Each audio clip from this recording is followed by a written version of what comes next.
Nous allons voir comment réaliser une crème au citron, une recette de base qui peut vous servir pour de multiples recettes, comme une tarte au citron meringuée par exemple. Moi ici je vais la réaliser pour faire des macarons au citron. Vous aurez la recette de la pâte à macarons, faire les coques macarons dans une autre vidéo. Là je vais l'agrémenter avec un petit peu de vanille, une petite vanille de Tahiti qu'on m'a ramené directement de Polynésie. Vanille de Taha exactement. Donc j'ai préparé tous mes ingrédients. Mes œufs, j'ai mis directement dans une casserole, mon sucre, la poudre d'amande, le beurre, le jus de citron filtré bien sûr pour enlever les pépins, la vanille. Alors vous pouvez utiliser de la vanille que vous trouvez dans le commerce. Là pour la proportion j'utilise une demi-gousse, c'est largement suffisant, elle va même être forte en vanille. Pour une vanille achetée dans le commerce, vous utilisez une gousse entière. Et une feuille de gélatine. Je vais commencer par mettre ma feuille de gélatine à tremper dans de l'eau froide afin de la ramollir.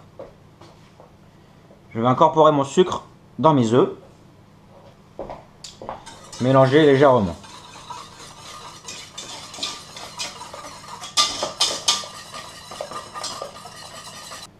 Je vais fendre ma gousse de vanille en deux. Bien gratter l'intérieur, comme ceci.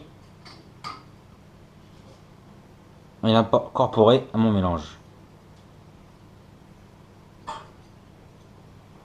Je vais mettre ma gousse de vanille vide aussi dedans, comme ça en cuisant, je vais bien récupérer tout ce qui peut rester dans la gousse. Ça va continuer à infuser. On la retirera à la fin. Je vais mélanger mon jus de citron.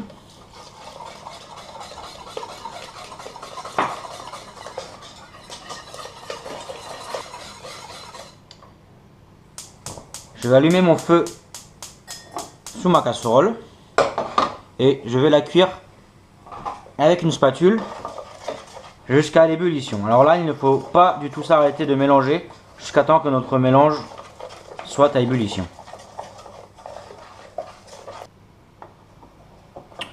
Voilà, quand mon mélange commence à fumer, qu'il n'est pas loin de bouillir, je vais baisser le feu pour pas que ça brûle sur les côtés de la casserole.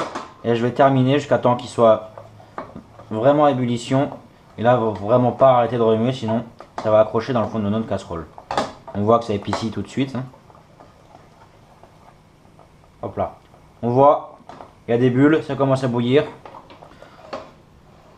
Donc je coupe le feu et c'est à ce moment-là que je vais rajouter ma feuille de gélatine que j'essore et je vais l'incorporer dedans.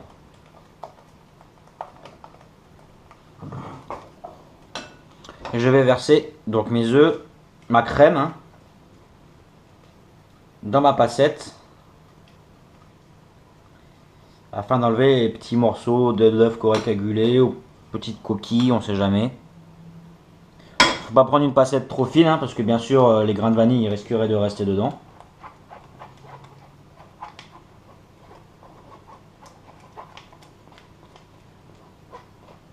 Voilà, petit morceau de vanille, vous voyez là que j'ai mis à infuser, comme ça reste dedans.